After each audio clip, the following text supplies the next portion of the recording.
From shooting Jays on the court to fighting in the octagon, or maybe you just want to fly around and kill stuff. These 5 games are games that were way overhyped for 2016 and 17. So first up we have NBA 2K17. This game was such a letdown. Other than the My Career mode, the game was 2K16 all over again. I mean, other than some of the features in the career mode was okay.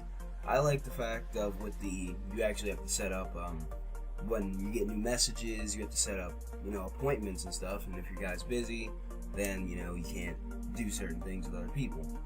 In particular, I'd rather play 2K16, but I've tested out the My Career mode, and it is okay. I personally think that the 2K16, if you follow me on the 2K16 career mode, drop that in the comments and please let me know, because I do believe that it is better. Yeah, all in all, I'd say that this was a letdown, but the hype for it was really, really high. Lots of people expected a good game. I think they wanted more out of it. I consider I wanted more. But the graphical detail did get better, but not as much as you'd expect from a game that is so big. Like Madden, for instance. That's one I'm not going to use in this video, because Madden and this is close, basically sports, so I don't include two the same. But I don't like the shoot around mode on here, and I just don't like it. I don't know. 2K16 seems more like the same game, just let's add some graphics and a little bit more feature. That's it. If you guys feel the same way as me, please let me know, because 2K16 is so much better than this. Next up is UFC 2. This game was a big ass letdown. I mean, it's just like UFC 1. All it did was really change the stamina up. The stamina in the first one was it drained really too fast. But other than that, slap some hair on the male characters and resell the game. That's what it's like to play UFC 2. Other than a few graphical, I mean, look at this intro. It's the same exact one from UFC 1. It's basically the same game, I swear. It is the same game, just a little bit better. Just a little. My stamina control and a little bit of the HUD is changed. And the ground control is also changed, but it's not as noticeable as it is on UFC 1. So if you want to waste $60 on buying UFC 2, you could waste $15 on buying UFC 1, because clearly UFC 1 and UFC 2 are going to be the same game. And I hope if they make a UFC 3, they actually try to do something new, because this is the exact Conor McGregor I got last time, and I was not looking forward to seeing it. Oh, and it also drops their Twitter, so you can go follow them, you always need that. Time for number 3, which is Modern Warfare Remastered. This Call of Duty was a good one, but when they remastered it, something I would like to see was new guns. Or things like a new map pack, we're not getting that. Also, they patched a few glitch spots. Other than that, the game was okay.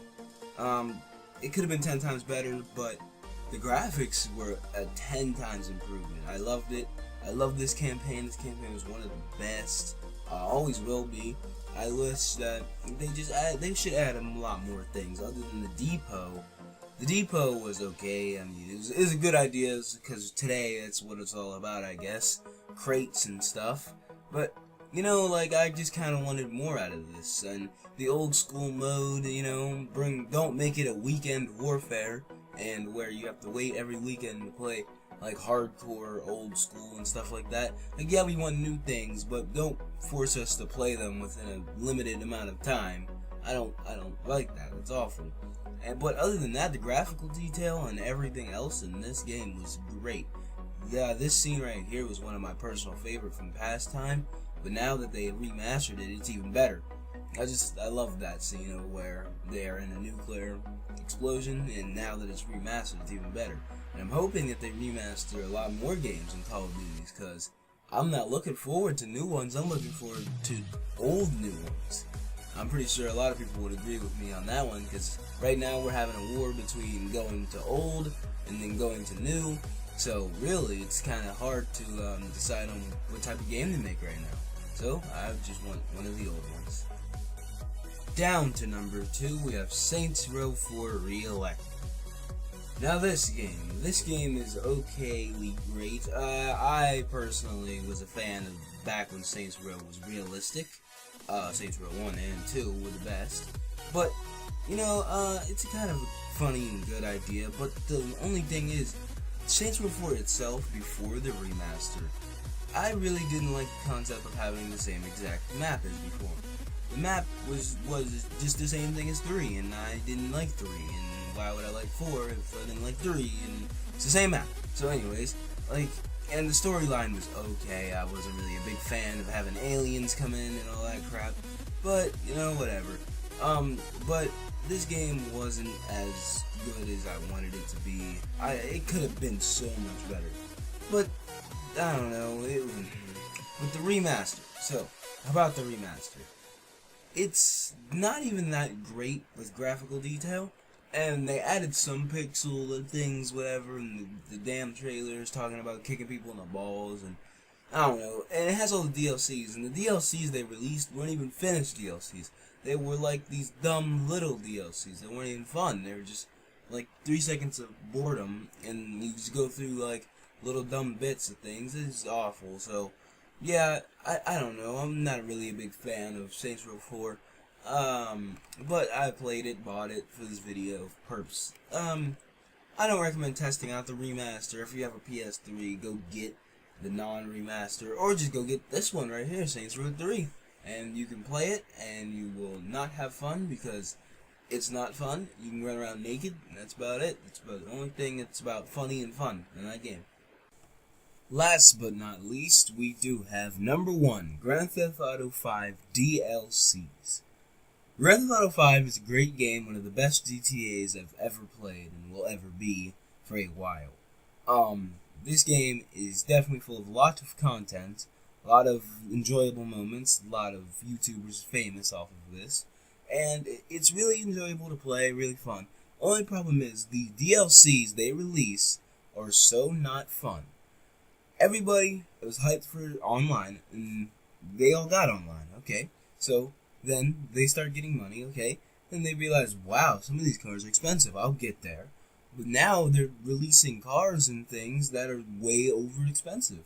And I don't understand it. Like, they want you to spend real money to go and get fake money. And the problem is, well, what if I don't have it? Maybe I don't want to go out and get that. And then earning money is hard enough in that game. So therefore, you know, it's hard to get expensive cars. So I think they should lower the price on the cars in the game. Because there's cars that are $28 million and I can barely raise $1 million myself. It's impossible. That game, the DLCs need to be good cars. There are a bunch of good stuff, but problem is, the hype for them are gone. Nobody's hyped anymore. Not a person. I asked a lot of people, and they were like, oh, I can never afford any of the GTA 5 DLCs. And that's the main reason why that game is dying, because nobody's looking forward to the DLCs, because they can't buy it. They can't buy anything. So maybe if they could buy them and made them cheaper, then, you know, then it would work. But for now, we can't do it. Hope you guys enjoyed my top 5 overhyped games. If you would like to see more, stay tuned by subbing to me. And like, comment, subscribe, you know, do that even though I already said subscribe. Also comment some other topics you would like to see. I'm down to do anything. If you have a PS4, add me. So, yeah, stay salty.